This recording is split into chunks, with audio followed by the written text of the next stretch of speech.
Too scared to go home. Copts from the village of Soul believe Muslims in their village won't welcome them back.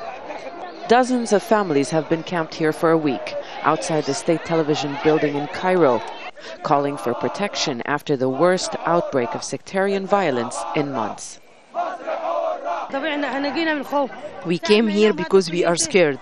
Since they burned the church, we are too scared to return. They will hurt our children. We can't fight them.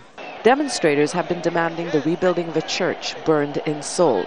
Yet again, it was an interfaith love affair between a young Christian and Muslim in the village south of the capital that sparked the latest bout of violence. The military, which is now running the new Egypt, has promised to rebuild the church, but promises aren't enough for the Copts. The people need to see something tangible from the army. We need to resolve the tensions in the village. Perpetrators must be arrested, the church rebuilt, and the role played by the governor and mayor must be investigated. Renewed hostility raised concerns that signs of national unity that emerged during the revolution could be under threat. That is why Muslims and Christians stood side by side in Tahrir Square, the symbolic heart of the uprising, to say they are one. Many here blame remnants of Mubarak's regime for trying to stir sectarian unrest, but Copts and Muslims have a long history of tensions.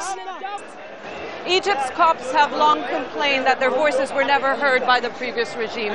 That is why they brought their protest here in front of the state television building, hoping that their voices will be heard in the new Egypt. But there is fear that their pleas may fall on deaf ears.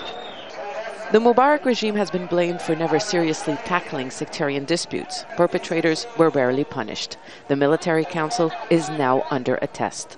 The rule of law, Christians say, must be applied if sectarian tensions are not to worsen the political turmoil in Egypt. Zeina, Khodr, Jazeera, Cairo.